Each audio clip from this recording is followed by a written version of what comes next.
Bonjour, nous sommes le 16 décembre 2017 dans une série de vidéos consacrée à un dialogue entre protestants calvinistes d'un côté, en la personne de Jean Robin qui est dans l'ordinateur ici et qui nous parle depuis l'autre bout du monde, où il est encore, pour montrer la distance de date, on est encore le 15 décembre.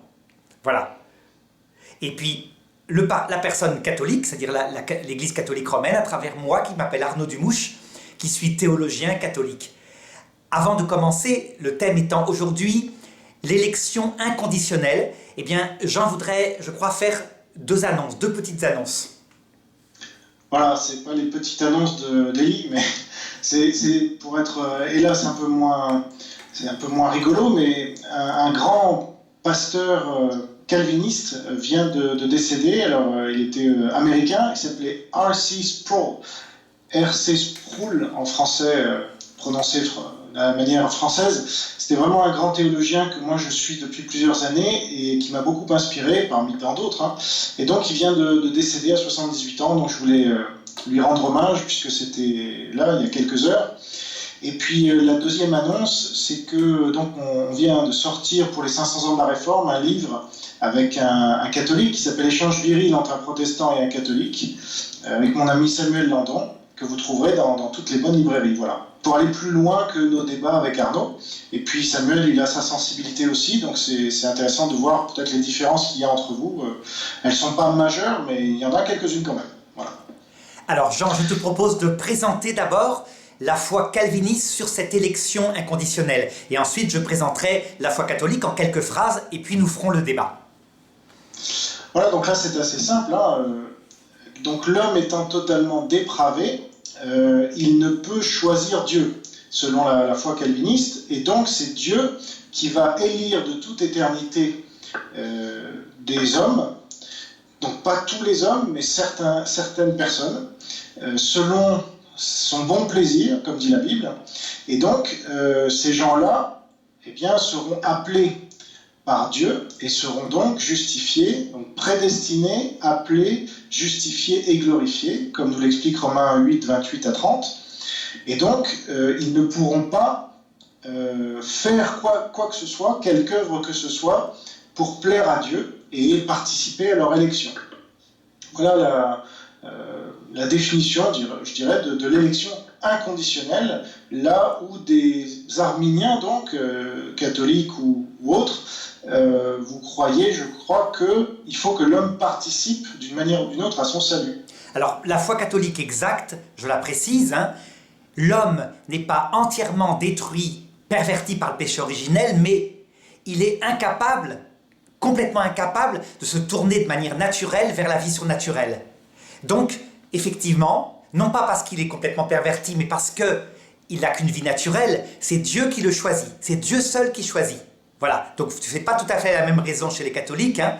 L'homme ne peut pas choisir Dieu de sa propre initiative, comme dit Jésus, c'est moi qui vous ai choisi, non pas parce qu'il est totalement détruit, mais parce que la vie surnaturelle, ça lui est pas naturel, tout simplement. Et d'autre part, Dieu choisit tous les hommes pour les sauver, ce qui ne veut pas dire que tous soient sauvés. Là, en fait, il y a une réponse de l'homme, et certains hommes, par leur liberté, peuvent refuser ce salut librement, jusque face au Christ à l'heure de la mort. C'est ce qu'on appelle le blasphème contre le Saint-Esprit. Voilà en gros les différences. Et donc Jean, je te propose de faire comme d'habitude, c'est-à-dire de lancer le débat. Oui, alors, ce débat, pardonnez-moi d'avance si j'ai des fois parce que je sors d'une petite bronchite, mais peut-être on pourrait te demander quel est le verset qui illustre le mieux, selon toi, cette élection conditionnelle, puisque moi je crois en l'élection inconditionnelle, et parmi tous les versets qui vont dans ce sens, pour moi, donc j'ai noté Éphésiens 1, 4 à 12, qui serait un peu long à lire, hein, mais je renvoie les gens à leur Bible. Éphésiens 1, 4 à 12, ça décrit parfaitement cette élection inconditionnelle. Alors, est-ce que tu vois le passage dont tu parles? Je crois que tu as une Bible sous la main. Lis-le pour cette fois. Tu peux le lire. Non, est-ce que tu as quelque chose à Lis-le, vas-y. Sur ce... Ah non, ça serait un peu long à le lire, hein, quand même. Donc, alors, premièrement, je te réponds. Les catholiques croient en l'élection inconditionnelle. C'est Dieu qui vient nous chercher. Nous avons même les versets où Jésus dit textuellement « Ce n'est pas vous qui m'avez choisi, c'est moi qui vous ai choisi ». La cause n'est pas la même que vous, c'est juste ça. Donc, au départ, l'initiative vient de Jésus-Christ seul. Personne, il le dit à Saint Pierre, personne ne peut dire que Jésus-Christ est le Fils de Dieu si l'Esprit Saint ne l'inspire, si le Père ne l'inspire. Tu vois? Donc, la différence, c'est la cause. La cause, chez nous, c'est parce que cette vie surnaturelle dépasse l'homme. Et donc, eh bien, c'est comme si une grenouille essayait de comprendre un texte d'Aristote. C'est pas sa nature. Eh bien, l'homme ne peut pas atteindre l'immensité de la Trinité de Dieu, connaître son cœur, sauf si Dieu le lui révèle, et pas seulement à travers un enseignement général dans l'Évangile, mais aussi en lui donnant la foi. Donc la foi est bien un don de Dieu chez nous, un don de Dieu qui vient de Dieu, donc on ne la mérite pas, on n'a rien fait pour la mériter, donc sous ce rapport-là, nous sommes d'accord avec vous, complètement.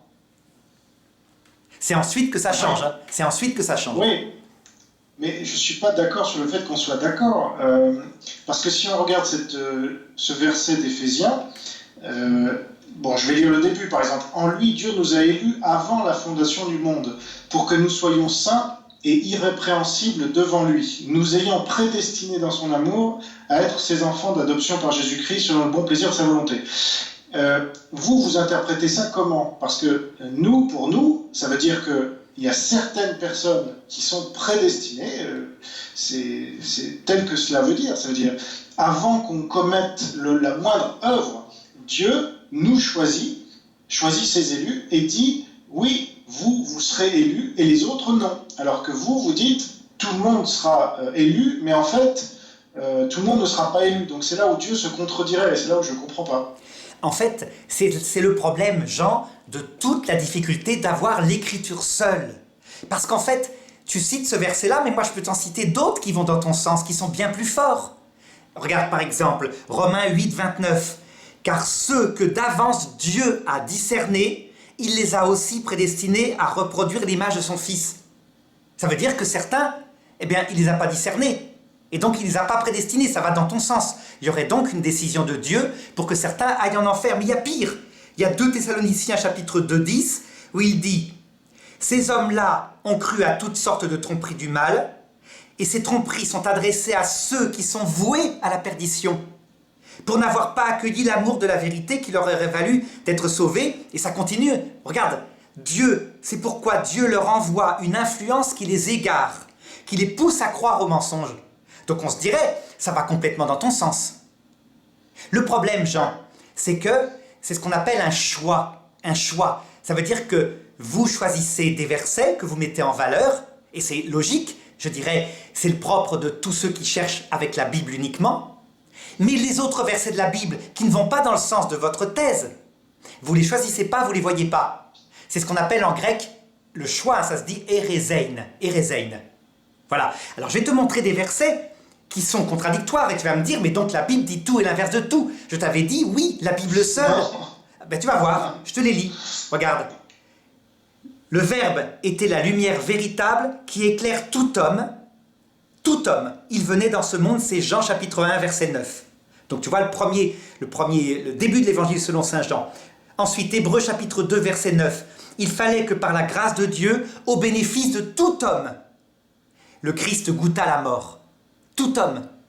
Je continue. Oui. Jean chapitre 3, verset 19. Car Dieu n'a pas envoyé son Fils dans le monde pour juger le monde, mais pour que le monde soit sauvé par lui. Et j'en ai des encore plus forts, hein, regarde. Si je les trouve, enfin bref, tu vois, ça va toujours dans le même sens. Ça veut dire qu'en fait, on voit dans la Bible une volonté salvifique universelle de Dieu. Colossiens 1, 28, ce Christ, nous l'annonçons, avertissant tout homme et instruisant tout homme en toute sagesse, afin de rendre tout homme parfait dans le Christ, etc. Alors, tu vois, quand on est confronté à ça, nous, catholiques, on fonctionne un peu comme vous, finalement, calvinistes. Vous avez remarqué, toi, tu as un concile calviniste qui a défini les cinq dogmes du calvinisme. Ce concile, il a fait une sorte de définition dogmatique. Pourquoi? Parce que l'écriture n'était pas si nette que ça. Ben nous, on fonctionne pareil. On a des conciles qui définissent la vérité catholique parce qu'on ne s'appuie pas, nous, que sur l'écriture. On s'appuie sur l'écriture, interprété par la tradition des apôtres dès le début, et l'Esprit Saint est venu chez les saints, chez les papes qui, malgré leurs péchés, hein, tu vois, c'est peu importe, et a toujours enseigné la même chose. Je vais te donner quelques exemples de conciles, mais qui sont vraiment très anciens, pour te montrer cet enseignement qui est toujours le même. Attends, oui, peut-être avant que tu partes sur les conciles, là, j'aimerais répondre juste à ce que tu as dit. En fait, si on prend... Bon, ça nous mènerait à débattre de Sola Scriptura, qui fera peut-être l'objet d'une vidéo, parce que c'est passionnant, mais si on prend par exemple Jean 3,19 que tu as cité, donc qui suit Jean 3,16, qui est un des versets les plus connus et les plus cités, hein, Dieu a tant aimé le monde qu'il a envoyé son Fils unique pour sauver tous les hommes. Oui. En fait, il faut à chaque fois, quand on étudie la Bible, et ce sont les théologiens qui sont censés faire ça, donc comme tu es théologien, je ne t'apprendrai rien, il faut analyser le contexte. Toujours. À qui? Oui. Qui parle à qui, dans quel contexte, et donc Jean 3, 16 à 19 par exemple, c'est Jésus qui s'adresse à un juif, Nicodème. Et donc quand il dit qu'il est venu pour sauver tous les hommes, il ne parle pas en l'occurrence de tous les hommes, mais il parle de tous les types d'hommes, c'est-à-dire juifs comme Nicodème, et non juifs, parce qu'il faut se remettre dans le contexte de l'époque, les juifs attendaient le Messie pour eux, et seulement pour eux. Et Jésus dit non, je ne suis pas venu que pour vous, je suis venu pour tous les hommes. Mais tous les hommes, ça ne veut pas dire 100% des êtres humains, ça serait stupide, puisque ça ne serait pas cohérent justement avec le reste de la Bible, où Dieu, à travers Jésus, et puis Dieu même dans le déluge, par exemple, si on prend que cet exemple-là, comment ça se fait qu'il a fait périr 99,99999% des gens, alors qu'il les avait appelés à travers Noé, et alors qu'il voudrait sauver tout le monde. Comment ça se fait qu'il envoie des anges de la mort tuer les premiers-nés des Égyptiens, etc. Enfin, les exemples sont tellement nombreux, donc il faut voir à chaque fois le contexte des écrits de la Bible, et le problème qu'ont ceux qui veulent se départir en fait de la Bible en ajoutant soit un gourou comme les adventistes avec Ellen G. White, ou les mormons avec Stephen, je ne sais plus comment il s'appelle, ou bien les catholiques avec le catéchisme, et les conciles, dont tu vas nous parler certainement, c'est que du coup, on s'éloigne de ce qui est dérangeant dans la Bible,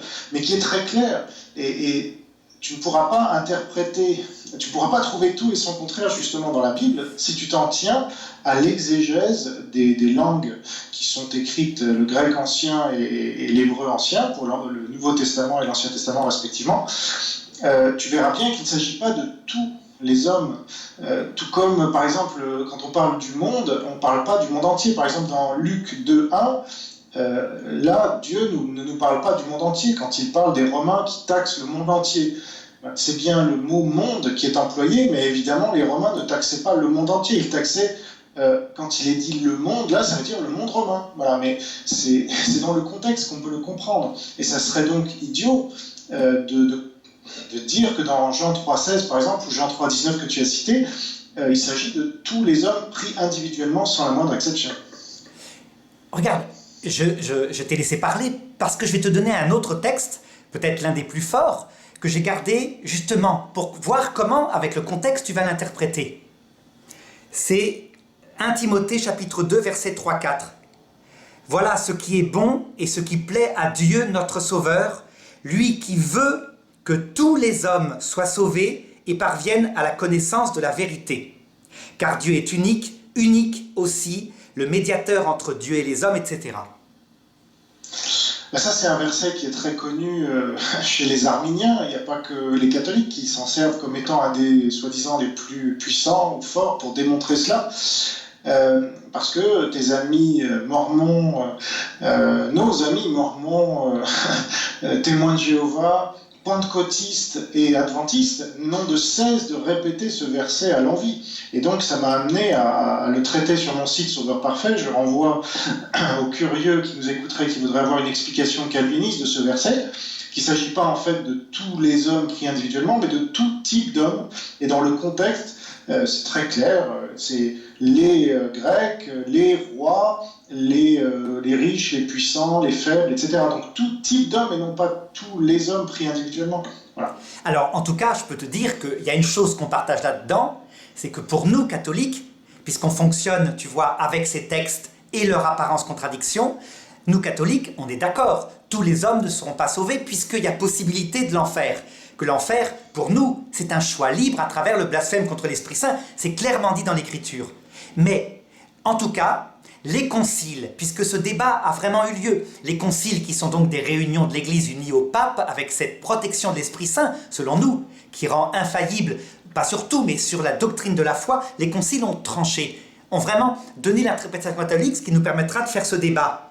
Regarde par exemple, pour te montrer que c'est très ancien, le concile de Kierzy, qui est très ancien, qui date d'avant le Moyen-Âge, qui dit « Dieu Tout-Puissant veut que tous les hommes sans exception soient sauvés, bien que tous ne soient pas sauvés. » Tu vois, ça veut dire que l'Église a gardé dans l'Écriture à la fois le fait que certains hommes ne sont pas sauvés, et on verra comment, mais aussi le fait que sa volonté, évidemment, c'est que tous les hommes soient sauvés. Tu me diras, pourquoi est-ce que l'Église a fait ce choix? Ben, nous catholiques, on est évidemment des croyants, donc on pense que ça vient du Saint-Esprit, que l'Esprit Saint, bien, il met une infaillibilité dans son Église de manière à ce qu'elle ne se trompe pas. Donc, je ne peux pas te démontrer que c'est mon interprétation qui est vraie.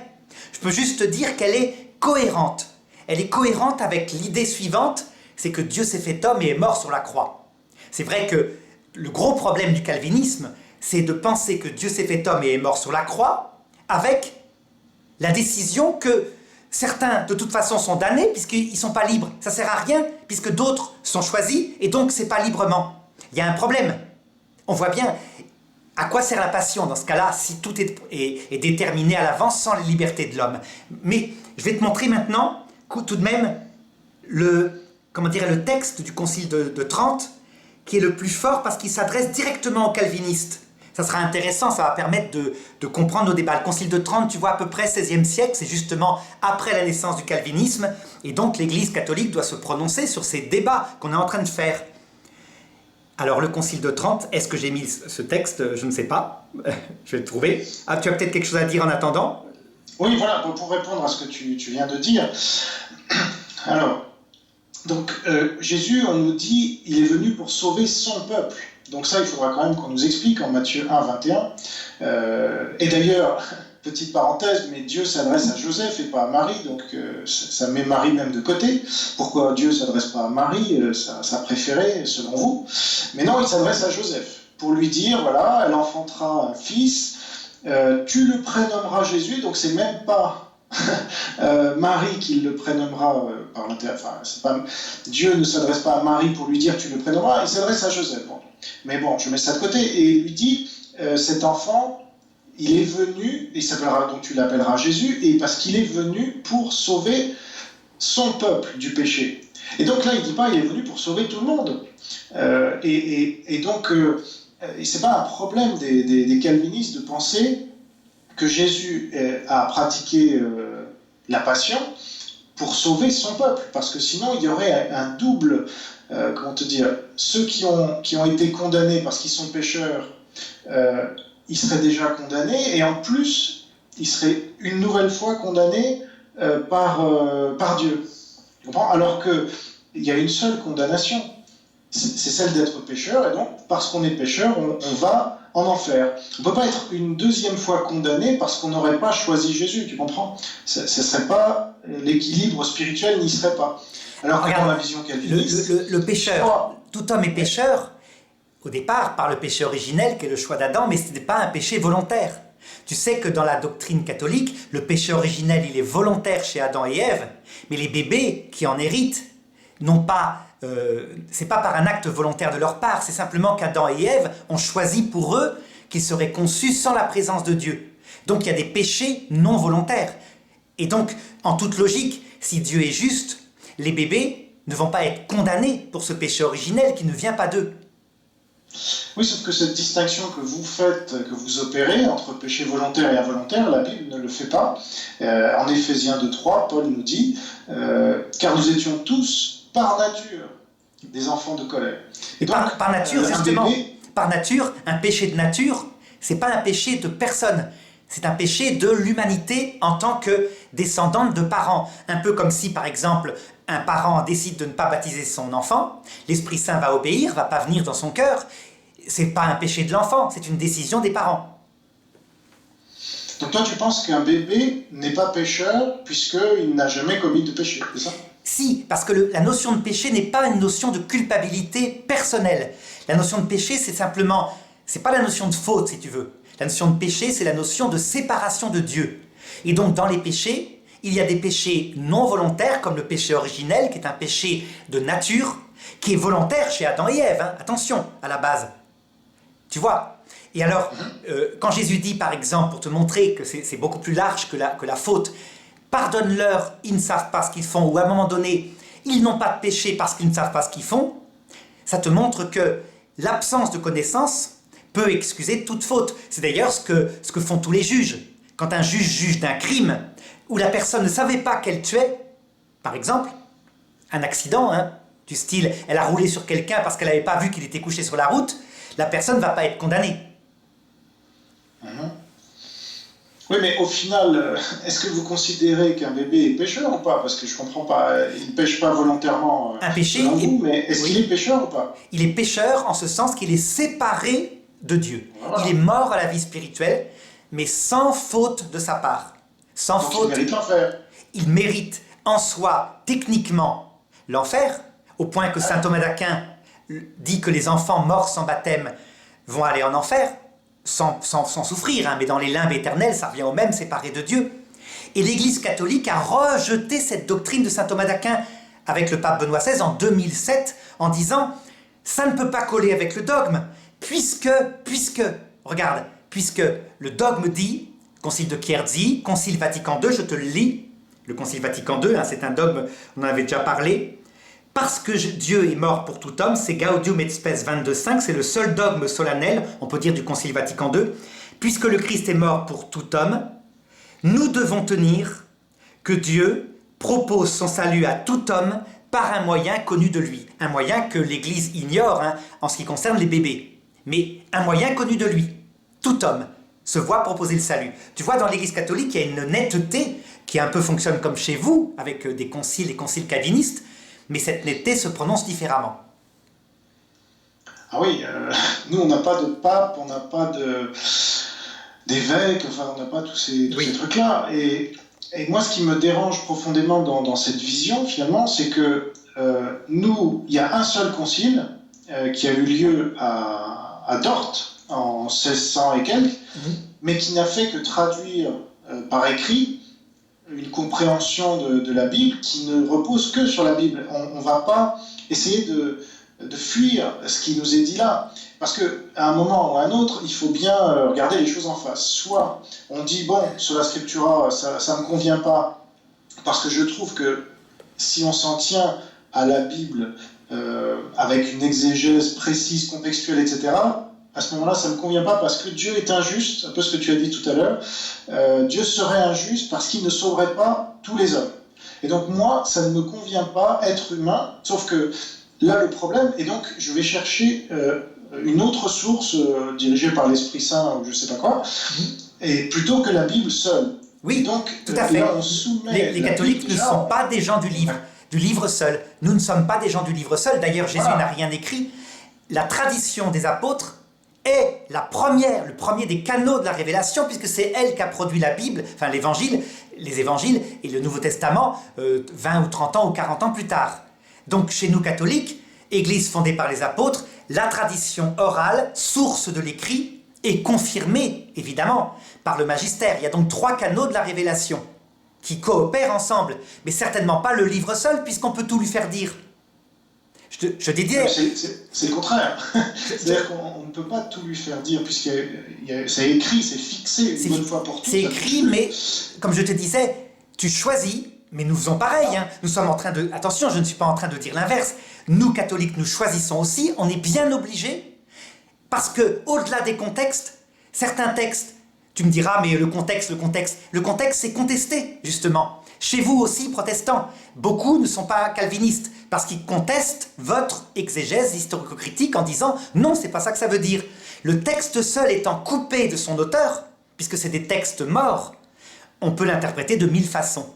Donc pour qu'il soit vivant, il faut que l'auteur du texte, à savoir l'Esprit Saint, continue d'inspirer ceux qui l'interprètent. Voilà comment fonctionnent les catholiques. Oui, je sais. Alors justement, ça rejoint la vision malheureusement postmoderniste, qui dit qu'à partir d'un texte, on peut interpréter de mille façons. Or, Oui, les gens oui, tout à fait. sérieux, en tout cas que je considère moi comme sérieux, disent non. L'auteur avait une volonté. Quand il a écrit ce texte, il avait une volonté, pas 10 000. Donc, on ne peut pas interpréter, lui faire dire tout et son contraire. Voilà, l'auteur était dans un contexte historique, de genre, tout ce que tu veux. Et donc, quand Jésus dit « Mais vous ne croyez pas parce que vous n'êtes pas de mes brebis », ça ne veut pas dire le contraire, c'est-à-dire ce que vous croyez, c'est-à-dire parce que vous ne croyez pas, vous n'êtes pas de mes brebis. Jésus n'a pas dit ça, c'est pas vrai. Tout comme quand il dit « Ce n'est pas vous qui m'avez choisi, mais moi je vous ai choisi », il n'a pas dit je vous ai choisi dans un premier temps, attendant que certains me choisissent dans un deuxième temps. Ça, c'est pas dans la Bible, nulle part. Le problème, Jean, c'est que ensuite, d'autres textes vont dire ce que tu dis, à savoir, si vous ne me choisissez pas, si vous ne m'aimez pas, si vous ne faites pas ma volonté, vous n'entrerez pas dans la vie éternelle. Donc il y a bien un deuxième aspect. Et le premier aspect étant sauf, c'est-à-dire qu'il faut choisir les deux. Reste à les organiser. Tout le problème, c'est d'organiser une synthèse. Vous avez fait ça, nous avons fait ça autrement avec d'autres choix. C'est tout. C'est ce qu'il faut se dire. Je crois que on est obligé de faire ça. Je te donne un exemple. On n'a pas les smileys dans l'écriture, par exemple. L'écriture ne donne pas l'expression de Jésus affective.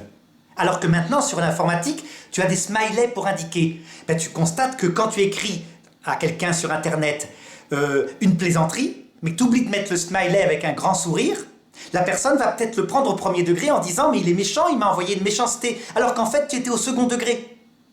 Ouais. Eh bien la Bible est pareille. Je te donne un exemple pour te montrer. À la croix, quand Jésus dit aux disciples que Jésus aimait, il dit pas Jean, hein, il dit le disciple que Jésus aimait, voici ta mère, puis il dit à sa mère, voici ton fils, et ce disciple la fit sienne. C'est le texte. Eh bien, forcément, tu vas prendre une interprétation en disant ben, il s'occupe de la retraite de sa mère, sans voir qu'en fait, il y a un problème, puisque, soi-disant, Jésus a des frères et des sœurs. Donc sa mère, elle devrait plutôt être confiée à ses frères et ses sœurs, qu'à Jean, qui est un adolescent de 15 ans. Et nous, catholiques, on va prendre ça comme une parole de Dieu, à savoir, la Vierge Marie, enfin Marie, puisque tu refuses qu'elle soit restée vierge, mais Marie a été donnée aux disciples que Jésus aime, comme leur mère spirituelle. Testament divin. Chez vous, testament humain, testament divin. Qui est-ce qui a raison? On n'en sait rien. On est dans la foi. Mais non. Non, là où vraiment je ne vous suis pas, oui. Mais pas du tout, c'est que sur les questions du salut, la dernière fois, on a parlé quand même des questions du salut. Là, il n'y a pas 36 000 interprétations possibles, il n'y en a qu'une.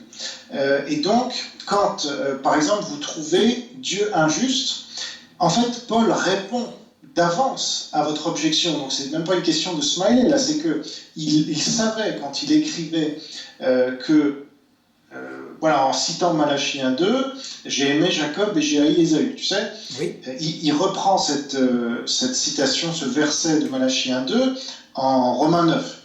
Et il dit, dirons-nous donc qu'il y a en Dieu de l'injustice. C'est-à-dire, c'est ce que disent aujourd'hui les catholiques, tous ceux qui croient au libre arbitre humain. Parce que ça voudrait dire qu'il a aimé Jacob, d'accord, et haï Ésaü. Alors, au sens, Dieu n'est pas de chair et de sang, en tout cas, évidemment, Jésus, quand il s'est incarné, l'était, mais là, c'est Dieu, le Père qui parle. Et donc, quand il dit « j'ai aimé Jacob et j'ai haï Ésaü », c'est pas comme des sentiments humains, c'est pas de l'anthropomorphisme, mais il dit, voilà, Jacob est dans mon alliance et Ésaü ne l'est pas. Donc c'est pas de la haine, il n'a pas de la haine, mais il fait ça, un choix souverain. Et ça, vous, les catholiques et les autres arméniens, donc ceux qui croient au libre arbitre humain, vous trouvez cela injuste. C'est ce que tu dis. Et Paul répond... Non, mais non, tu vas voir que non. Ces textes-là, on les garde aussi, mais je vais te donner tout à l'heure leur interprétation. Non, on les garde aussi. La seule différence, c'est que nous, on dit que quand Dieu fait tomber quelqu'un dans une tentation, tu vois, c'est le gros problème de la traduction du Notre Père qui vient d'être changé. Mais pourtant, on a des textes dans la Bible qu'on garde tout à fait, comme par exemple, quand l'Esprit Saint fait tomber le roi Achab. Tu te rappelles ce texte-là, le roi Achab est injuste et Dieu se met en colère et dit « Qui ira pour que Achab parte au combat ?» C'est un roi juif, et qu'il soit tué au combat. Et alors les anges se mettent à parler d'une façon, d'une autre, et tout d'un coup l'Esprit Saint prend la parole et dit « C'est moi qui irai, et qui me ferai esprit de mensonge dans les prophètes, afin qu'ils périssent au combat. » Donc tu vois, ces textes-là, je sais bien que beaucoup de théologiens de toutes les religions chrétiennes essayent de passer discrètement dessus parce qu'ils sont gênants. Mais pas moi. Moi, je le garde, il fait partie de l'Écriture. Et je te donne l'explication, elle est très simple. Elle va dans le même sens que 2 Thessaloniciens tout à l'heure. Quand je t'avais lu le texte où il est marqué « Dieu leur envoie une influence qui les égare, afin que ceux-ci soient perdus. » En fait, pour nous catholiques, toujours pareil, avec des choix, je suis tout à fait d'accord avec toi, c'est un égarement provisoire. Ça veut dire que Dieu peut te laisser ou te faire tomber dans un péché moins grave, du style un échec, je sais pas moi, quelque chose de faiblesse, du style un homme qui est parfaitement orgueilleux, qui se met à tromper sa femme. Il suit ses passions, de manière à le délivrer du seul péché qui n'est jamais pardonné. C'est le péché contre l'Esprit Saint, le refus libre, conscient, volontaire d'un homme qui, jusqu'au face au Christ, méprise son salut. Donc, on le voit bien avec l'enfant prodigue, il le laisse manger la nourriture des cochons. C'est une chute, ça. Mais le but n'est pas de le perdre, le but c'est qu'il revienne à son père. Alors, justement, c'est intéressant parce que cette vision de Jésus qui voudrait sauver tous les hommes, il suffit d'un seul exemple qui démontre le contraire pour que tout s'effondre. Tu es d'accord avec moi?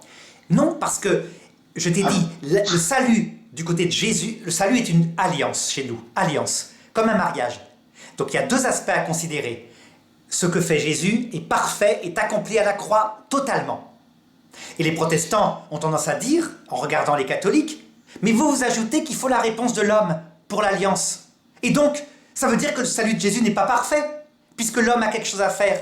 Ben on vous répond, il y a l'époux qui a dit son oui totalement à la croix, mais comme c'est une alliance, il faut bien que l'épouse, portée par la grâce, donc qui lui a été communiquée par Jésus, accepte ou refuse. Le mariage, ça implique un consentement réciproque. Donc, c'est comme si on disait, c'est pas une alliance, il y a un mari qui dit oui au mariage, et la femme qui est toute détruite, qui n'a pas de liberté, qui est une handicapée quasiment, eh ben, elle est mariée et c'est tout, elle n'a rien à dire. Nous, on ne fonctionne pas comme ça. On fonctionne avec un mariage catholique, avec la réciprocité des consentements, et le droit canon s'est battu pour dire le consentement de la femme est absolument nécessaire. Le père ne peut pas remplacer son consentement. C'est des conciles en Espagne, quand les Espagnols voulaient supprimer le consentement de la fille pour que le père le dise à sa place. L'Église s'est toujours opposée, tu vois, donc on est cohérent. Alors je sais pas, mais je vais traiter cette question du mariage parce que je pense qu'elle est essentielle. L'élection n'a rien à voir avec un mariage, j'espère que tu es d'accord avec ça. Oui, l'élection au départ, c'est un amour non libre. Donc on tombe amoureux d'un homme, un homme tombe amoureux de nous, ça s'impose. C'est après, dans le mariage qui va suivre en fonction de la fréquentation qu'on a l'un de l'autre, que l'un et l'autre, se connaissant mieux, doivent se choisir. Donc dans un deuxième temps, le choix libre intervient. Ben, ça résume toute la pensée catholique. Bon, alors je pense qu'il faut reprendre les fondamentaux là. Qu'est-ce qu'une élection? Si on prend l'exemple démocratique, il y a un peuple et des élus. Tu es d'accord?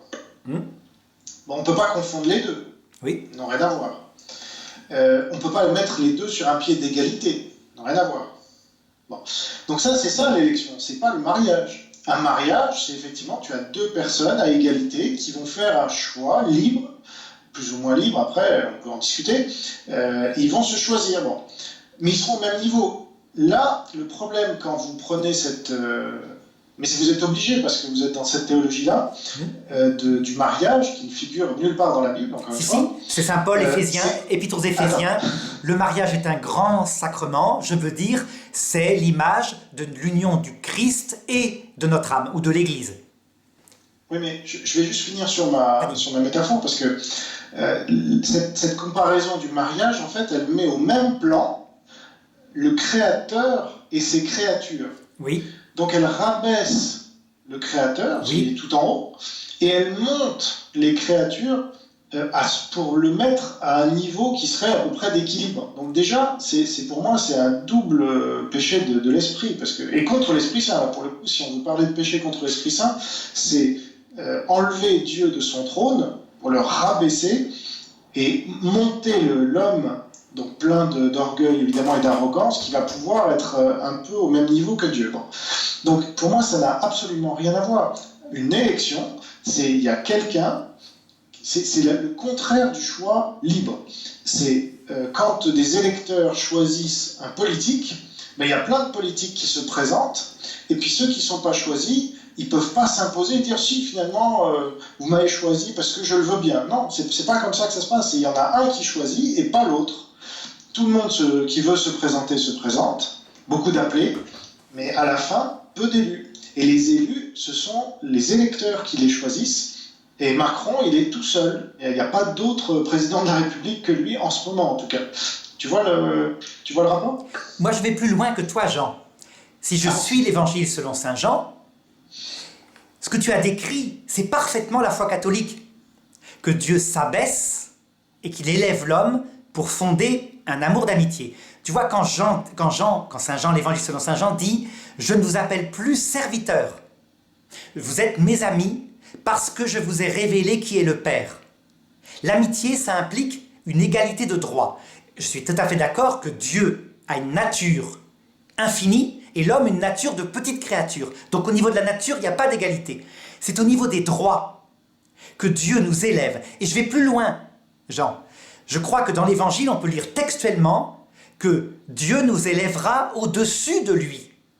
Je sais que ça va te choquer, mais pourtant c'est textuellement marqué. Quand Jésus dit par exemple, si quelqu'un m'aime, il fera des œuvres plus grandes que celles que j'ai faites. Parce que je vais vers le Père. C'est tout le mystère de la Trinité. En fait, tu sais, dans les personnes de la Trinité, il y a une égalité totale de nature. Le Père et le Fils sont égaux. Mais sans arrêt dans l'Écriture, on voit le Fils qui dit du Père, il est plus grand que moi. Et le Père qui dit du Fils, je l'ai exalté. Sous-entendu, au-dessus de moi. Donc il y a quelque chose d'anormal en Dieu. Il y a une humilité totale qui fait que celui qui s'abaisse devant lui, donc c'est pas de l'orgueil. La Vierge Marie, pour nous catholiques, s'est abaissée devant Dieu plus que tout homme. Et donc, elle a été élevée par Dieu, c'est pas elle-même qui s'élève, elle n'était pas d'accord du tout, mais elle s'est soumise, parce qu'elle s'abaisse. Elle a été élevée par Dieu à être la reine, tu entends bien, la reine du ciel. Alors chez vous, je sais qu'il y a des critiques qui disent, mais ça veut dire une déesse païenne. Non, la reine du ciel, ça veut dire la reine du cœur de Dieu. Et donc tout ce qu'elle demande au Père, il le fait, mais il le fait instantanément. Elle est vraiment l'épouse. Elle a plus qu'un chèque de temps en temps, elle a le carnet de chèques, la Vierge Marie. Tu vois jusqu'où ça va la foi catholique? Oui, en effet, ça va très loin. C'est bien ça le problème. Parce qu'une fois, je crois que tu avais dit que la Vierge Marie était la médiatrice. Et oui, mais attention, toujours pareil, que Jésus... médiatrice... non, pardon, tu n'avais pas dit ça, non, excuse-moi. Tu avais dit la Vierge Marie est l'exemple pour nous catholiques. Je crois que c'est dans la vidéo précédente. Je n'avais pas réagi parce que... Non, tu as tout à fait raison, elle est aussi... Non, elle est aussi pas pour... la Vierge Marie. Non, elle est aussi pour nous. La Vierge Marie qui est notre exemple pour les chrétiens, c'est Jésus et Jésus seul. Il n'y a pas d'autre exemple que Jésus. Pour nous catholiques, il y a Jésus, il y a tous les saints, parce que Jésus, dans son humanité, n'épuise pas sa propre divinité. Et donc, homme et femme, il est fille, à son image, il est fille. Tu vois, c'est au début de la Bible. Ça veut dire que Jésus et Marie, ou Jésus et l'Église, dans le sens de la sainteté de l'Église, même à eux deux, n'épuisent pas l'immensité de Dieu. Jésus va révéler comme homme l'intelligence, la puissance de Dieu, son amour masculin. Marie va révéler son côté féminin à Dieu. Tu vois, Dieu n'est pas un homme, n'est pas une femme, tu comprends, c'est symbolique, évidemment, tout ça. Mais il y a dans l'Esprit Saint, disait saint Maximilien Kolbe, quelque chose qu'on retrouve dans Marie seule. Si l'Esprit Saint s'était fait homme, dit saint Maximilien Kolbe, ben c'est Marie qui serait devenue.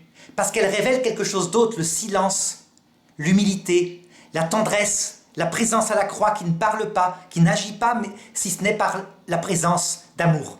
Tu comprends? Donc, nous sommes cohérents aussi là-dedans. Ce que je comprends, c'est qu'il y a beaucoup de gens qui ont écrit beaucoup de choses qui n'étaient pas bibliques dans l'histoire, mais ça, c'est nulle part dans la Bible, on peut imaginer que. Mais quand même, c'est un problème. Bon.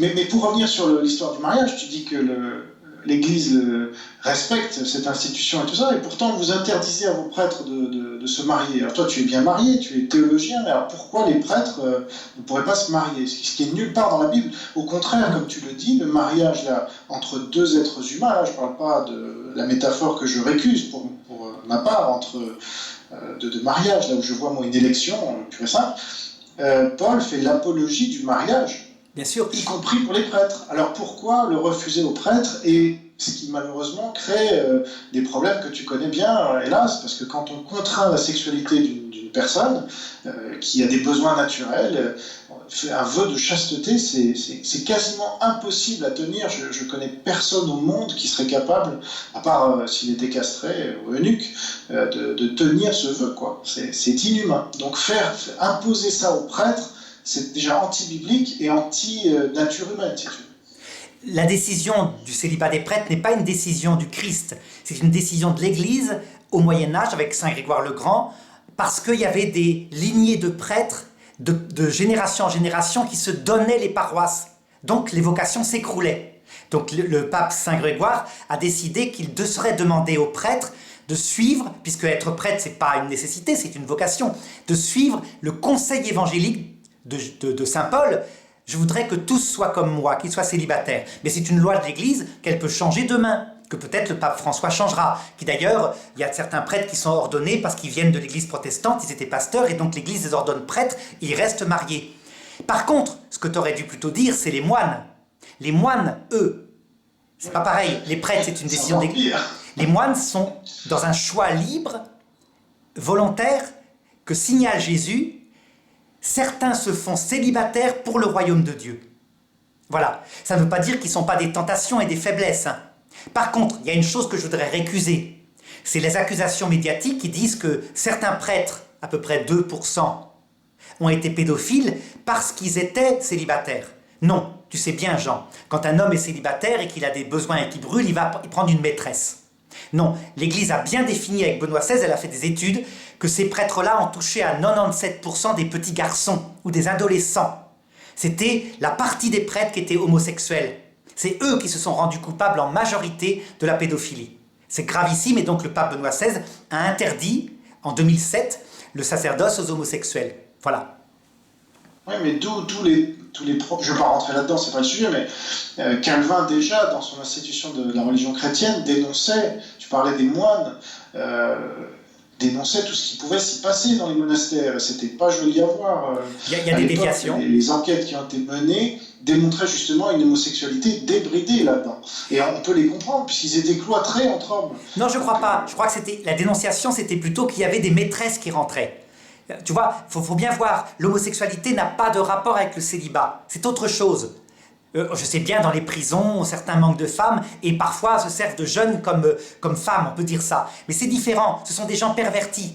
La réalité dans la décadence des monastères au XVIe siècle, c'est que des femmes entraient dans les monastères, ou des hommes dans les monastères de femmes. D'où les clôtures qui ont été instaurées par le Concile de Trente, les clôtures papales, c'est-à-dire excommunication pour tout homme qui rentre dans un monastère de femmes, sauf l'évêque, tu vois, ou le confesseur avec l'autorisation de l'évêque. Voilà. Bon, mais c'est là revenons au sujet. Tu dis un peu l'histoire de l'Église catholique, comme la plupart, beaucoup des papes ont été eux-mêmes incestueux, pédophiles ou autres. Là, j'apprends rien à personne, j'espère, y compris parmi mes amis catholiques qui nous écoutent. Il faut vous y intéresser. Moi, j'ai commis un livre que je pense qui est intéressant à lire, même si ce qu'il contient révèle plutôt des choses dérangeantes pour les catholiques. Mais le livre noir du catholicisme, je fais une liste de tous les papes qui ont été vraiment... c'est pas dérangeant, Jean. Tu en parles toi-même, d'ailleurs, tu le nies pas. Jean, c'est pas dérangeant puisque tout homme est pécheur. Je finis juste.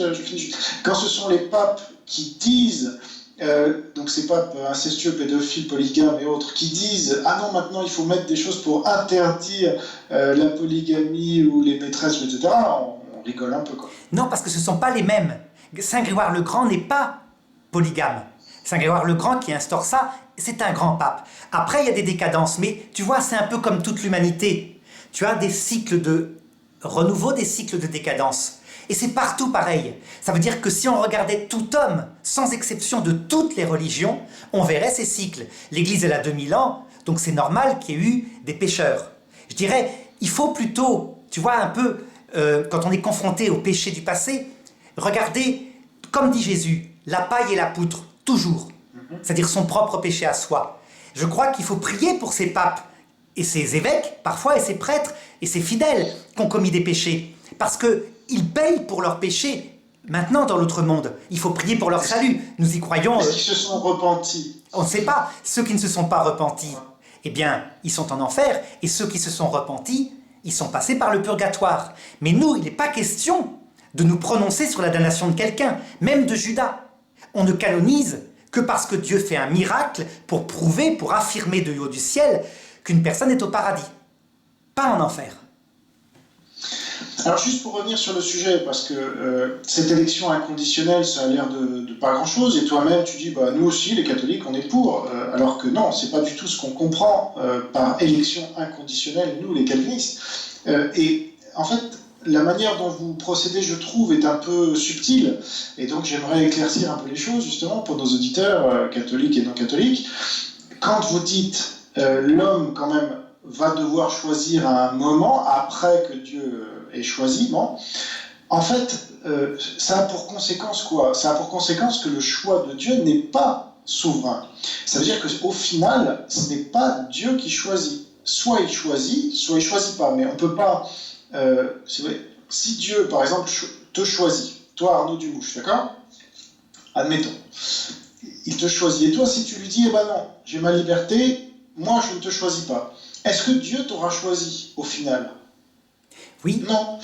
Attends, mais non, il ne t'aura pas choisi. Regarde, si ma parce femme... que tu l'auras refusé. Donc ça veut dire que si ma femme me choisit... de résister à Dieu. Si ma femme me choisit comme étant son futur époux... Je parle pas de ta femme, là. Non, mais justement... Arrête de me parler de ta femme, parce que ça n'a rien à voir. Ça a à voir entièrement. C'est la grande différence entre nos deux foi. Si ma femme me choisit, et que je la choisis réciproquement, est-ce qu'on peut dire qu'elle ne m'a pas choisi?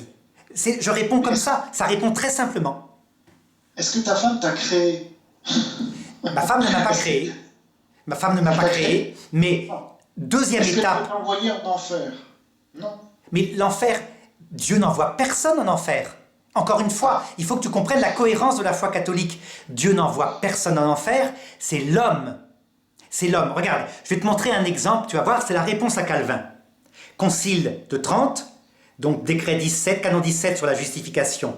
Si quelqu'un dit que la grâce de la justification n'est accordée qu'aux prédestinés à la vie et que tous les autres appelés, tout en étant appelés, ne reçoivent pas cette grâce parce qu'ils sont prédestinés à l'enfer par la puissance divine, qu'ils soient rejetés. Ça veut dire que sa pensée soit rejetée.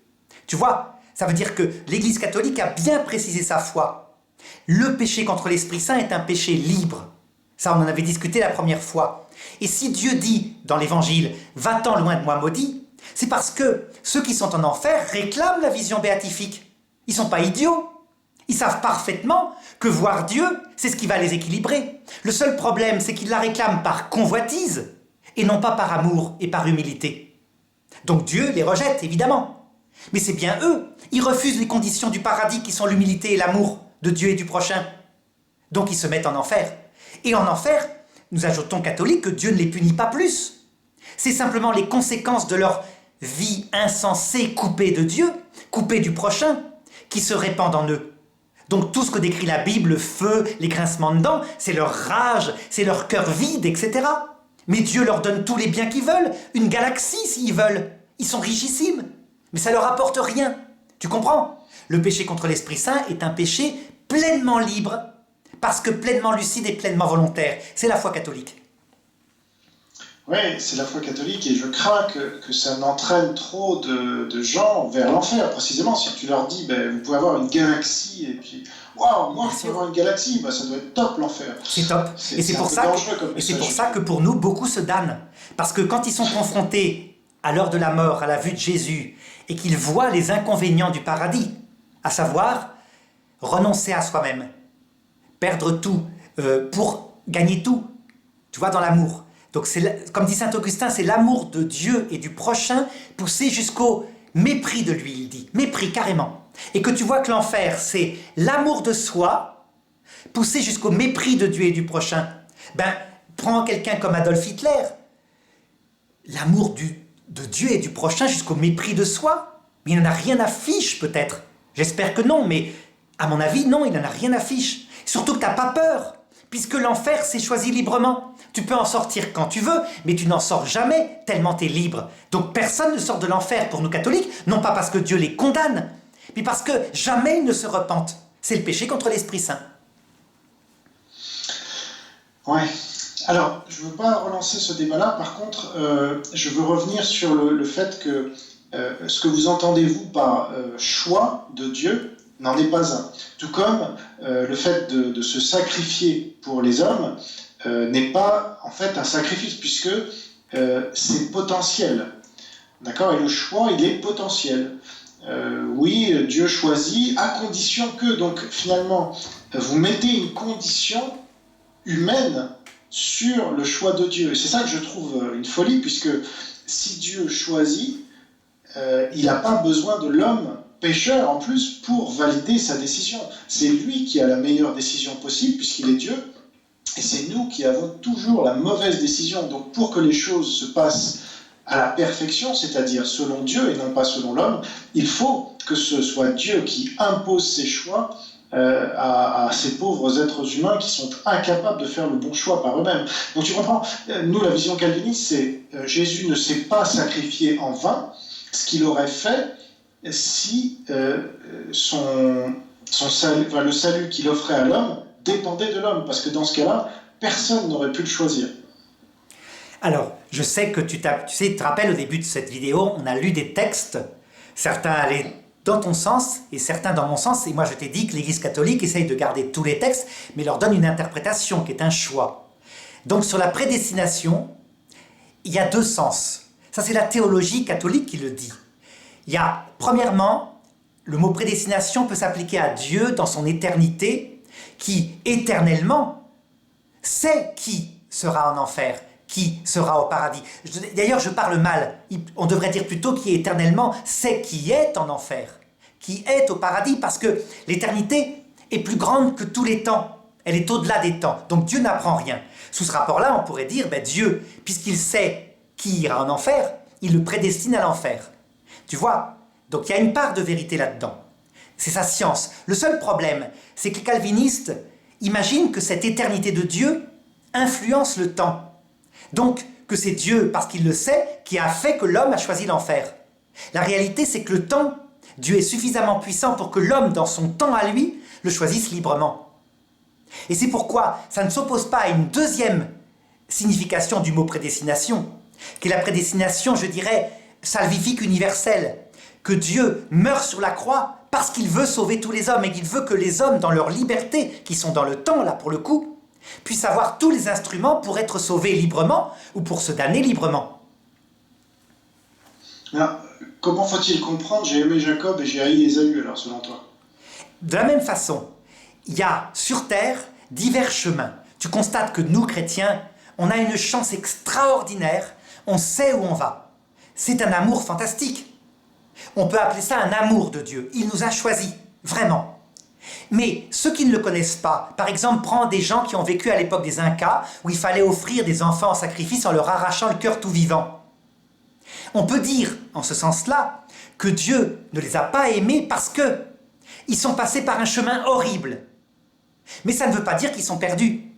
Parce que ce chemin horrible, dans la deuxième sens du mot prédestination, c'était pour les sauver. Quand à l'heure de leur mort, ils arrivent devant le Christ et qu'ils se rendent compte qu'en fait, Dieu est amour, qui n'est pas le Dieu horrible auquel ils croyaient.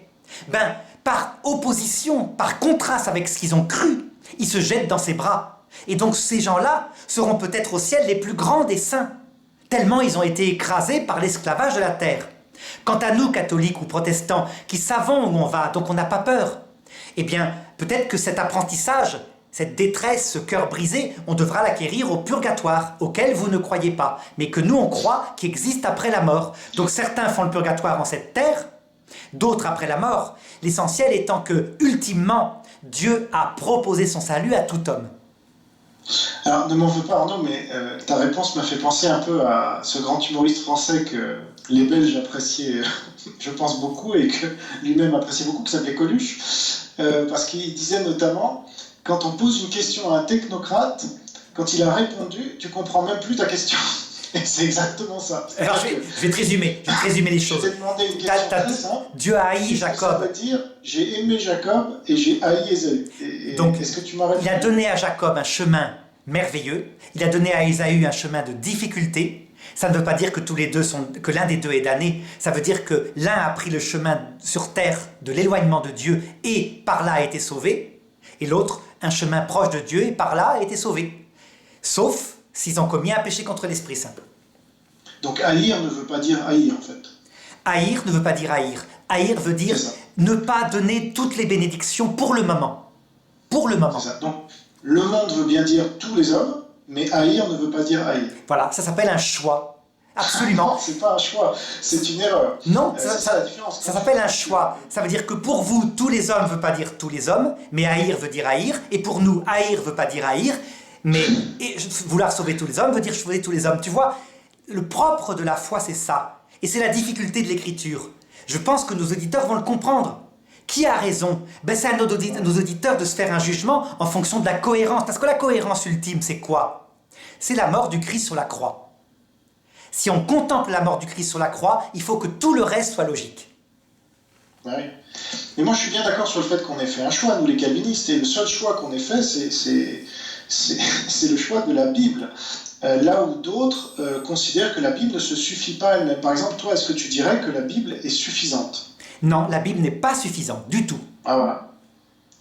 Donc elle est insuffisante. Donc. Oui, il faut les 3 canaux, et en plus l'Esprit Saint, qui donne la vie à tout ça, qui sont la tradition vivante, la Bible et le magistère qui confirme nos interprétations fragiles. Tu vois, par exemple, le Concile de Trente, on était confronté à des débats, il y avait Calvin d'un côté et les papes de l'autre, les catholiques de l'autre, et qui c'est qu'a tranché? Un concile. Et le concile a tranché dans un sens particulier. Tu vois? Donc il n'y a pas de... Nous, on a 3 canaux, on n'a pas qu'un. Et les 3 sont harmonieux. Comme les 3 doigts de la main, si on peut dire. Ah, pardon. Est-ce que pour un catholique, tous les conciles sont vrais dans tous leurs canons? Non. Uniquement la doctrine... Voilà.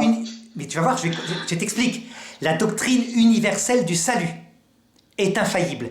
Le reste, les canons pastoraux, comme par exemple décision que les prêtres ne seront pas mariés, c'est pas une vérité, c'est une décision politique ou pastorale. Elle peut changer. Ce qui est vrai, c'est les canons dogmatiques, du style, il y a 3 personnes dans la Trinité, le Père et le Fils ont la même nature, que le salut se fait par une alliance, que personne ne peut être sauvé sans la foi et la charité, et un cœur humble, etc. Tu vois, ça c'est la doctrine universelle. Mais dans les conciles, il y a bien d'autres choses. Il y a des décisions liturgiques qui peuvent changer. Par exemple, faut-il chanter en latin ou pas en latin? Ça, c'est pas une décision infaillible. C'est dans le temps d'une époque. Comme le concile de Toulouse de 1226, au canon 14, qui interdisait aux gens d'avoir la Bible chez eux. Par exemple, c'est une décision pastorale. Pourquoi? Parce que l'Église s'est dit, si on laisse la Bible seule alors qu'elle contient tout, et qu'on ne la donne pas à travers l'interprétation du magistère authentique, les gens vont aller vers n'importe quoi. Qu'est-ce qui s'est passé dans le protestantisme? Tu vois que ça se comprend comme décision pastorale. Luther fonde le protestantisme en disant la Bible seule, il la donne en allemand, et après, il en est malade, parce qu'il se fonde 50 églises protestantes qui ne suivent plus, y compris sur la Trinité, qui ne suivent plus ce qu'il a donné. Mais il ne peut pas arrêter les choses, et c'est comme ça. C'est-à-dire qu'il s'est multiplié des églises dans tous les sens. Je croyais que tu étais pour la liberté. Je suis pour la liberté maintenant. Maintenant, ça veut dire que, mais tu vas comprendre, depuis le 19e siècle, les hommes se cultivent. C'est-à-dire qu'on n'a plus des 99% des gens qui sont des paysans illettrés. Les hommes se cultivent. Et là, si je fais des débats avec toi, c'est parce que je m'adresse à l'intelligence des gens. Tu comprends? Mais à une certaine époque, quand les gens sont absolument pas cultivés, tu les conduis vers le salut en leur expliquant avec des choses simples. C'est une autre pastorale. Il faut bien comprendre que Jésus est venu pour toutes les brebis, de tous les temps. Et il n'y a pas que des intellectuels comme nous deux. Oui, mais non, parce que si on reprend par exemple à l'époque de Louis XIV, les gens pas cultivés, ils allaient voir Molière. Aujourd'hui, Molière, c'est le super cultivé, tu vois, il y a eu une décadence. C'est l'inverse, en fait. Les gens étaient beaucoup plus cultivés avant, quoique on ait voulu... D'ailleurs, les catholiques se plaignent souvent qu'on noircisse le Moyen-Âge, etc. Mais c'est pas vrai, ils étaient très cultivés souvent. Mais là, tu as dit quelque chose sur lequel je peux rebondir, c'est que quand Jésus dit qu'il est venu pour toutes ces brebis, alors pourquoi est-ce qu'il dit mais vous ne croyez pas parce que vous n'êtes pas de mes brebis. Comment tu comprends, toi, ce verset? Là, je vais regarder le contexte. À qui il s'adresse? À des juifs qui ont vu la résurrection de Lazare. Il leur dit même, votre père, c'est le démon. Et c'est vrai, quand on regarde l'évangile selon saint Jean, on voit que, ayant assisté à la résurrection de Lazare, qui sentait mauvais, donc c'est pas un trucage, il décide de le mettre à mort. Ça, c'est le péché contre l'Esprit Saint. Ça veut dire un péché de théologiens qui savent que Dieu seul peut ressusciter un mort et qui, pour garder leur poste, avec une grande maîtrise d'eux-mêmes, décident quand même de tuer l'envoyé de Dieu.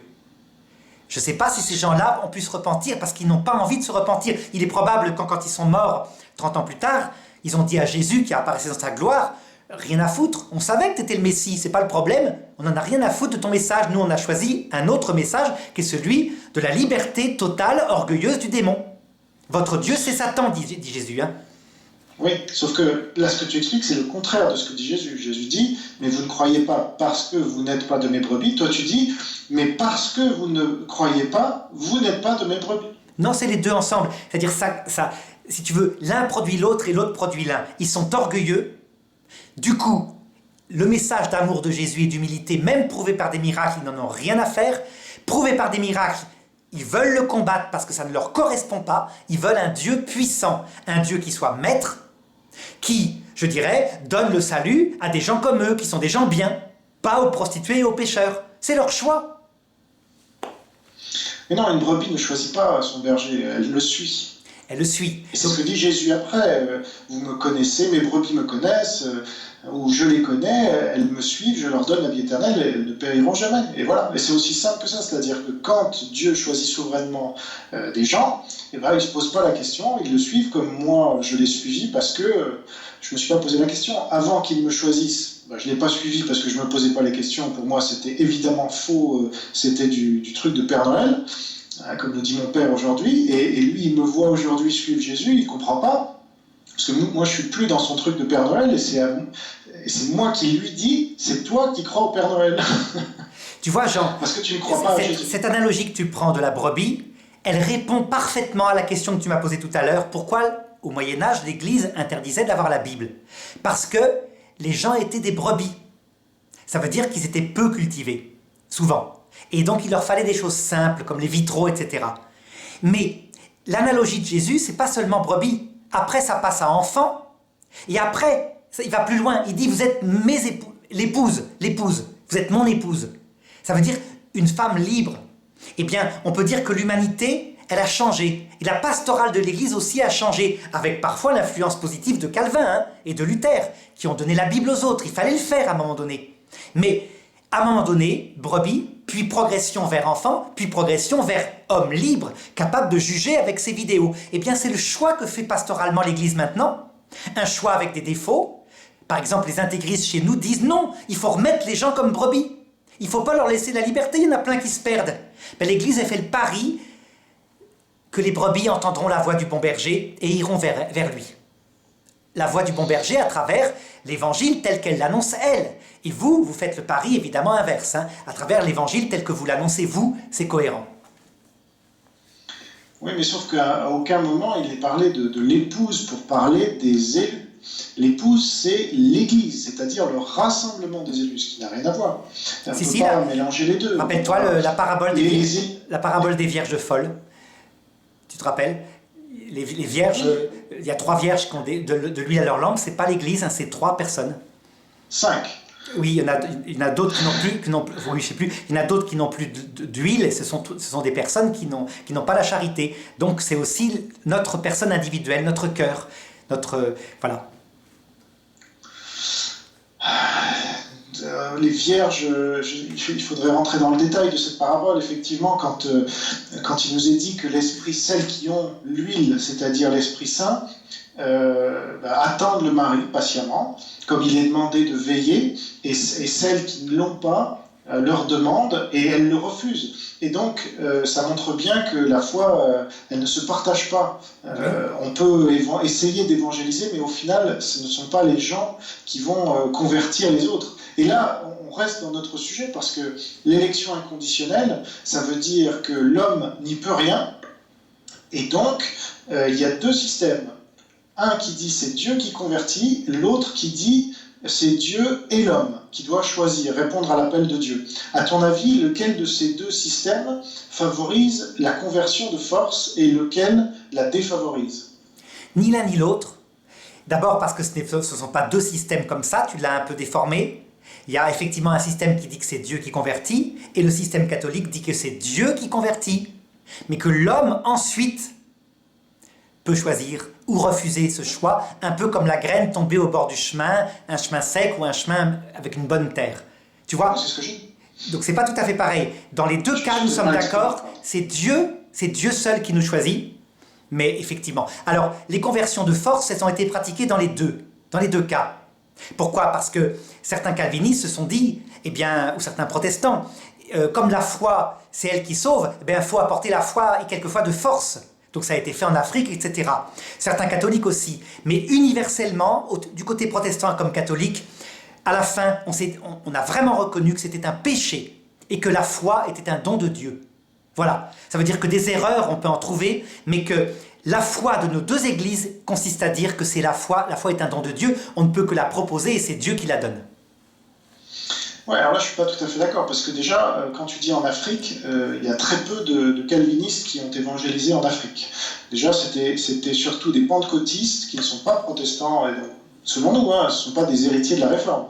Des pentecôtistes, des mormons, des adventistes, des témoins de Jéhovah. C'est ça qu'on a en Afrique, on n'a pas de calvinistes, oui, c'est vrai. En Afrique du Sud. Mais tu en as eu quand même quelques-uns, puis tu as eu aussi à Genève, où Calvin a instauré une sorte de... C'est presque... En Afrique. Non, mais je sais, donc tu as eu en Afrique quelques-uns, je pensais à quelques-uns, il y a quand même eu des pasteurs calvinistes qui ont prêché, il y a des églises calvinistes en Afrique, et je pensais aussi à Genève, où Calvin a institué quelque chose qui ressemblait à ce qu'avait fait un catholique, Savonarola à Florence. Tu vois, ça veut dire que les choses se rejoignent un peu, quoi. On peut être très très carré, très rigide, presque totalitaire dans nos deux religions, quand on les exalte et qu'on oublie la liberté de l'homme. Non mais soyons sérieux, si on compare les conversions de force qu'il y a eu par le catholicisme dans l'histoire et les conversions de force qu'il y a eu par des calvinistes, on est sur un rapport de 1 à 10 000. Donc je veux bien qu'il y en ait eu, mais c'était des exceptions qui confirmaient la règle chez les calvinistes, alors que chez les catholiques, c'était la règle, et ça l'est resté non, c'est pas la règle. Au XXe siècle. C'est pas la règle, Non, je te donne des exemples concrets. Je connais ces exemples.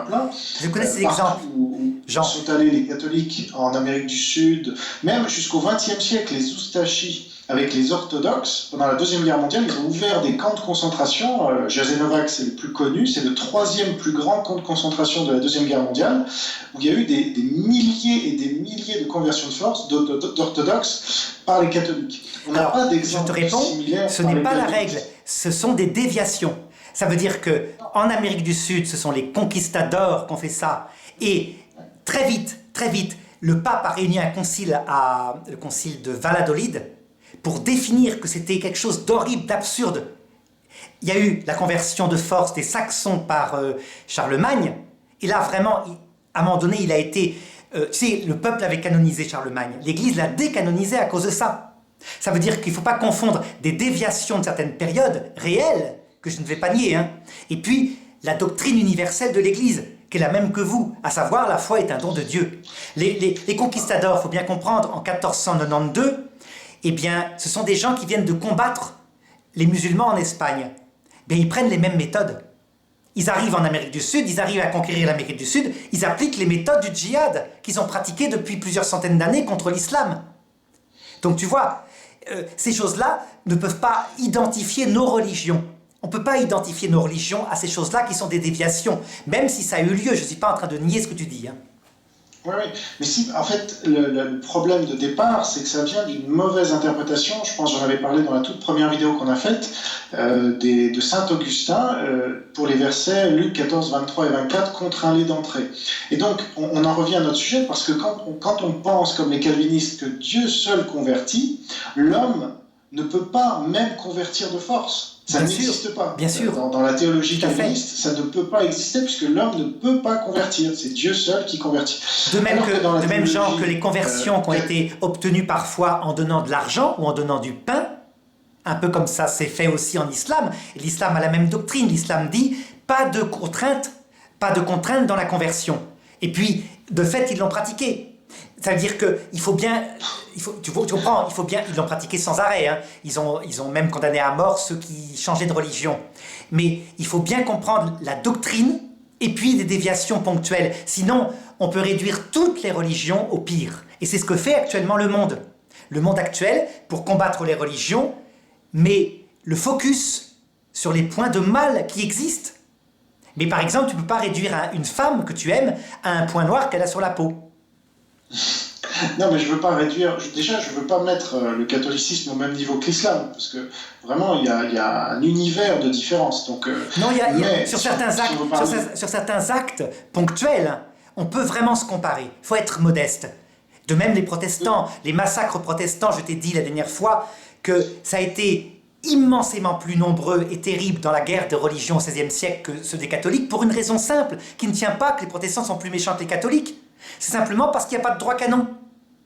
C'est tout. Et donc, le pasteur de terrain qui décide que telle personne est hérétique et qu'il faut la brûler, ben il n'y a pas d'appel. Et dans l'église catholique où on est tout aussi fanatique, il y a un appel. Alors qu'est-ce que font les rois? Ben, c'est très simple. Henri IV, par exemple, qui veut brûler des sorcières, comme les prêtres sont intelligents et disent « mais faut pas les brûler, il faut leur lancer de l'eau bénite », ben il les interdit de procès et il brûle les sorcières. Donc il se sépare de l'église, qui est trop cool par rapport à ça. C'est-à-dire qu'il faut distinguer tout ce qui s'est passé. Quand tu vois l'intelligence de certains théologiens, et alors évidemment ça n'empêche pas qu'il y a eu des inquisiteurs fanatiques, hein, mais c'est pas la masse, simplement on focalise toujours. Mais pour reprendre la conversion de force, donc juste un petit mot sur l'islam, quand tu dis ils disent pas de contrainte en religion, j'ai pas encore lu ton livre sur l'islam que tu as eu la gentillesse de m'envoyer, mais ne sois pas naïf Arnaud, il y a les versets abrogeant donc les versets de Médine qui abrogent ceux de la Mecque, et ceux les plus pacifiques et sont évidemment abrogés par les plus belliqueux, et donc c'est comme ça qu'ils manipulent justement les gens. Ils se présentent comme des 12 agneaux, en fait ce sont des loups déguisés en agneaux. Et puis une fois qu'ils sont en position de force, là, il y a de la contrainte en religion, là, comme par hasard. Bien donc, sûr, mais si tu veux, Jean, ça c'est pour l'islam. Jean, pour l'islam, je ne veux pas non plus réduire l'islam à ça. Ça veut dire, quand tu regardes les conversions des terres chrétiennes à l'islam, comme l'Afrique du Nord, etc., l'Empire romain d'Orient, tu constates qu'en fait, c'est le même mécanisme que je t'avais indiqué, les cycles de décadence et de renouveau de l'Église catholique, de l'Église orthodoxe aussi. Ça veut dire que quand l'Église est en renouveau, il n'y a pas de conversion à l'islam. Elle est pleine de foi. Puis dans les périodes, 50 ans plus tard, où elle est en décadence, eh bien, les gens, pour être fonctionnaires comme il faut qu'ils soient musulmans, ils se convertissent à l'islam, comme ça. Et puis, d'autre part, ils évitent l'impôt. Ils s'en foutent. Après tout, on n'y croit pas trop. Mais ça a été le même problème, tu constateras, avec le judaïsme, confronté au protestantisme et au catholicisme. Beaucoup de juifs se sont convertis au protestantisme et au catholicisme parce qu'ils voulaient des postes. Parce que nous, on les manipulait. On ne leur laissait pas une égalité de droit dans nos terres. C'est comme ça. Ça veut dire que face au péché, je considère que face au péché, personne ne sera debout au ciel. Tu vois, je ne suis pas catholique, mais de grâce, ne mets pas le catholicisme au même niveau que l'islam, parce que vraiment, c'est pas comparable. L'islam a progressé par la violence permanente, la menace de mort, y compris donc pour les apostats, et bon, les conversions de force et tout ça, c'était leur modèle. C'est vrai. Alors les catholiques, malheureusement, sont tombés là-dedans parfois, notamment à cause de saint Augustin et la lecture de ce verset, et contre cette lecture-là, il y avait qui, au XVe siècle? Pierre Bayle, un protestant, voilà, qui dénonçait cette lecture contre un d'entrée qui justifiait la conversion de force, donc à l'époque où il l'a écrite, ça veut dire au XVe siècle, au XVIe siècle, on vérifiera, et donc ça veut dire que ça a perduré, tu vois, pendant 1000 ans, entre Saint-Augustin et Pierre Bayle, il y a 1000 ans. Non, je ne suis pas d'accord. Ça a été la lecture dominante dans l'Église catholique, et on en voit encore les fruits, malheureusement, jusqu'aux Eustachie. Jean, je ne suis pas d'accord. Tu fais une lecture du défaut que tu as raison de mettre en avant, mais tu oublies tous les prêtres qui se sont battus, les catholiques, les jésuites en particulier. Le top, c'est les jésuites. Pour ça, pour s'opposer à ça, qui ont donné leur vie. Regarde, tu as vu le film Mission, par exemple. Tu vois bien que c'est pas si simple que ça, le film Mission, qui a eu le prix de Cannes. Ou des jésuites, voilà. C'est réel. Hein.